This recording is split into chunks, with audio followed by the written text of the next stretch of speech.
বাংলাদেশের প্রত্যন্ত অঞ্চল থেকে যারা আমার এই ভিডিওটা দেখবেন এবং শেয়ার করবেন, প্রত্যেককে আমি ব্যক্তিগতভাবে ধন্যবাদ দিচ্ছি। ইতিপূর্বে আপনারা দেখেছেন বাংলাদেশের অন্তর্বর্তীকালীন সরকার প্রধান নোবেল প্রাপ্ত ডক্টর ইউনূস সাহেব নিজস্ব পাওয়ারে একঘেয়েমি করে বাংলাদেশ আওয়ামী লীগকে নির্বাচনে অংশগ্রহণ করতে দিচ্ছে না।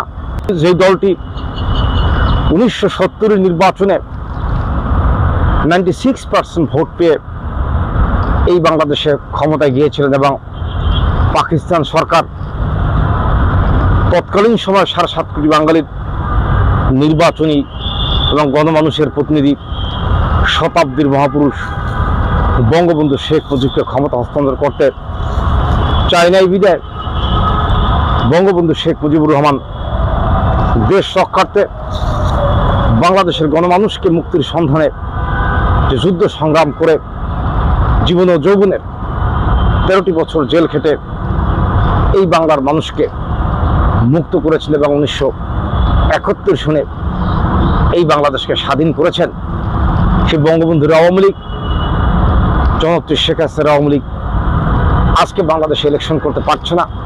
আওয়ামী লীগ ব্যতীত এই বাংলাদেশে যে নির্বাচনটা অনুষ্ঠিত হতে যাচ্ছে সেই নির্বাচনে কশিনকাল বাংলাদেশের মানুষের গণতন্ত্রে পুনরুদ্ধার হবে না। আমাদের পটুয়াখালী, গলাচিপা, দশপিনা এবং পটুয়াখালীর 3 আসনও আমরা সোশ্যাল মিডিয়ার মাধ্যমে প্রার্থীদের বক্তব্য দেখতে পাচ্ছি। তারা প্রার্থী হচ্ছেন, তারা কিন্তু ভোটারদের দিল নরম করার জন্য বিভিন্নভাবে বক্তব্য উপস্থাপন করছেন এবং তাদের বক্তব্যের শুরুতেই আমরা পাচ্ছি এবং বক্তব্যের মাঝে আমরা পাচ্ছি তারা আওয়ামী লীগের ভোটের উপর বেস্ট করে নির্বাচন করে জাতীয় সংসদ সদস্য হতে চাচ্ছেন। যারা আজকে সেই পটুয়াখালী, গলাচিপা, দশপিনা, পটুয়াখালী 3 আসনে যারা আওয়ামী লীগের মানুষের ভোট চাচ্ছেন তাদের উদ্দেশ্যে কিন্তু আমার বক্তব্যটা হলেন যে তারা বিএনপির সৈনিক রয়েছেন বা বিভিন্ন দলের সৈনিকরা রয়েছেন। আপনারা একটু চিন্তা করে দেখেন 1970 সনের নির্বাচনে জনাব মেজর জিয়াউর রহমান সাহেব তৎকালীন সময় সেনাবাহিনীতে চাকরি করেছেন। উনি তখন কাকে ভোট দিয়েছিলেন? 75-এর 15 আগস্ট, 15 আগস্টের পুরো পর্যন্ত মিস্টার জিয়াউর রহমান সাহেব উনি কার দল করেছিলেন? উনিও একসময় বঙ্গবন্ধুর সৈনিক ছিলেন, বঙ্গবন্ধুর দল করেছিলেন। কিন্তু আমার আজকে বক্তব্য হচ্ছে আপনারা যারা পটুয়াখালী, দশপিনাতে, গলাচিপাতে আওয়ামী লীগের ভোট চাচ্ছেন, আওয়ামী লীগের ভোটারদের দিল নরম করার লেগা বিভিন্নভাবে কৌশল অবলম্বন করছেন। তাদের যারা পূর্ব নেতারা ছিলেন তারাও কিন্তু বঙ্গবন্ধুকে বঙ্গবন্ধু উপাধি দিয়েছেন, তারাও কিন্তু বঙ্গবন্ধুকে ভোট দিয়েছেন। অথচ আপনারা কিন্তু আজকে যে সোশ্যাল মিডিয়ায় বক্তব্য দিচ্ছেন, বিভিন্নভাবে বক্তব্য দিচ্ছেন, ভোটারদের ভোট চাচ্ছেন, তারা কিন্তু আওয়ামী লীগের তাদের কাছে ভোট চাচ্ছেন। তারা কিন্তু বলছেন না যে বঙ্গবন্ধু শেখ মুজিবুর রহমানকে বঙ্গবন্ধু বলছেন না বা জাতির জনক বলছেন না। আপনাদের যে নেতা ছিলেন মিস্টার জিয়াউর রহমান সাহেব, যিনি বাংলাদেশের প্রেসিডেন্ট হয়েছিলেন, তিনিও কিন্তু বঙ্গবন্ধুকে শ্রদ্ধার সাথে স্মরণ করতেন এবং তিনিও কিন্তু একসময় বঙ্গবন্ধুর নৌকায় ভোট দিয়েছেন। অথচ আপনারা কিন্তু আজকে নৌকার ভোট ক্যারি করতে এসেও বঙ্গবন্ধুকে বঙ্গবন্ধু বলতে আপনারা ইতস্তত করছেন।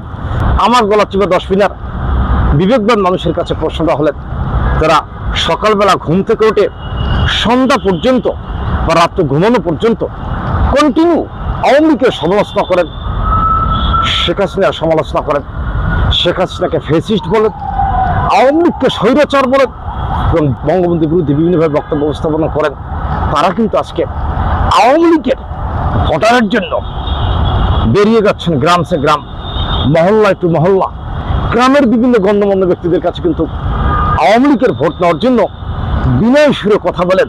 কিন্তু আওয়ামী লীগের ভোটারদের কি বক্তব্য?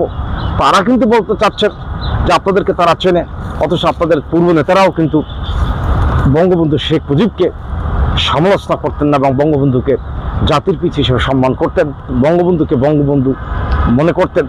অথচ আপনারা কিন্তু গলাচিপা, দশপিনাতে আওয়ামী লীগের ভোট চাওয়া সত্ত্বেও আপনারা কিন্তু বঙ্গবন্ধুকে বঙ্গবন্ধু বলতে অস্বীকার করছেন। আজকে গলাচিপার সাধারণ মানুষের বক্তব্যটা হলেন যে আমরা আপনাদেরকে ভোট দেবো, অথচ আপনারা বঙ্গবন্ধুকে অস্বীকার করছেন। স্বাধীনতা যুদ্ধের পর থেকে এ পর্যন্ত যতটা ইলেকশন হয়েছে, গলাচিপা দশমিনাতে আওয়ামী লীগের এমপি ছিলেন। আওয়ামী লীগ 65% ভোট পান এবং বিএনপি 30% ভোট পান। 5% ভোট কিন্তু ওখানে অন্যান্য দলেরা পান। অথচ সেই 65% ভোটারদের যে নেতা, শতাব্দীর মহাপুরুষ বঙ্গবন্ধু শেখ মুজিবুর রহমান, তাকে কিন্তু আপনারা বঙ্গবন্ধু বলতে অস্বীকার করছেন। আজকে আমার গলাচিপা দশমিনার গণমানুষ এবং বিবেকের কাছে প্রশ্নটা হলেন, আপনাদের শতাব্দীর মহাপুরুষ সে বঙ্গবন্ধুকে যারা অস্বীকার করবেন, আপনারা তাদেরকে ভোট দিবেন কিনা, এই বিষয়টা কিন্তু আজকে উপলব্ধি করার জন্য আমি সকলকে উদ্যোক্তা আহ্বান করে আমি আমার সংক্ষিপ্ত বক্তব্য শেষ করছি। ধন্যবাদ আপনার সকলকে। সুস্থ থাকবেন, ভালো থাকবেন।